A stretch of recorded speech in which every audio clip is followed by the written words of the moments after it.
अल्लाह ताला सूरह बकरा में फरमाते हैं वयसअलूनका अनिल महीज़ कुल हुवा अज़न फ़अतज़िलुन निसाअ फ़िल महीज़ वला तक़रबूहुन्ना हत्ता यतहुरना। और तुमसे हैज़ के बारे में दरियाफ्त करते हैं, कह दो वो नजासत है, सो अय्याम हैज़ में औरतों से किनारा कश रहो। देखिए फर्टिलाइजेशन न होने की वजह से ये जो एंडोमेट्रियम होता है ये गिर जाता है और बाहर निकलता है अलॉन्ग विद द ब्लड, और इसी को हम कहते हैं मेंस्ट्रुएशन पीरियड या मेंसेस। अब इस यहाँ पर जो मेंस्ट्रुअल ब्लड होता है ये क्लॉट नहीं होता है बाकी ब्लड की तरह, क्योंकि इसमें एक प्लाज्मिन प्रोटीन पाया जाता है जिसको हम कहते हैं फिब्रिनोलाइसिन। ये जो मेंस्ट्रुअल साइकिल होता है ये प्रीमेट मैमल्स में होता है, यानी एप्स में, मंकीज में और ह्यूमंस में। ये जो नॉन प्रीमेट्स होते हैं इनमें एक और साइकिल पाया जाता है जिसको हम कहते हैं ऑस्ट्रिच साइकिल। जब पहली मेंस्ट्रुएशन हो जाती है प्यूबर्टी में उसको हम कहते हैं मीनार्च, और जब मेंस्ट्रुएशन खत्म हो जाते हैं at the age of 40 to 45 या 50 इयर्स के आसपास खत्म हो जाती है उसको हम कहते हैं मेनोपॉज। एक मेंस्ट्रुएशन से दूसरी मेंस्ट्रुएशन के दरमियान जो टाइम होता है इसमें बहुत सारे इवेंट्स पाए जाते हैं जिनको हम कुल मिला के मेंस्ट्रुअल साइकिल कहते हैं। मेंस्ट्रुएशन हर 28 और 29 दिन के बाद रिपीट होती है और उसमें मेन 4 फेजेस पाए जाते हैं, menstrual phase, follicular phase, ovulatory phase, luteal phase.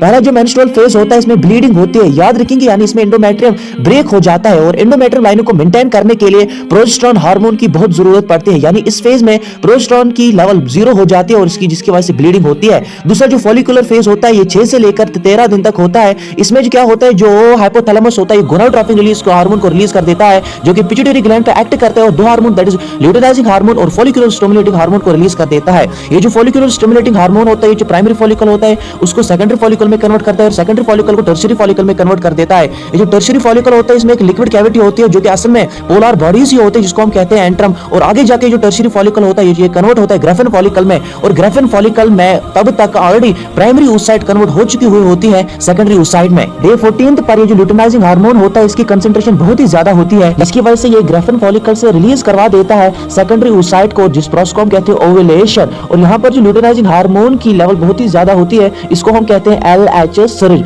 और इस फेज को हम कहते हैं ओव्यूलेटरी फेज। अब यहाँ पर जो ग्राफेन फॉलिकल से ऑलरेडी रिलीज हो चुका है सेकेंडरी oocyte, अब यहाँ पर जो रिमेनेंट्स है यानी जो कुछ बचा हुआ होता है उसको हम कहते हैं कॉर्पस ल्यूटियम जो आगे जाके प्रोजेस्टेरोन हार्मोन को रिलीज कर देता है।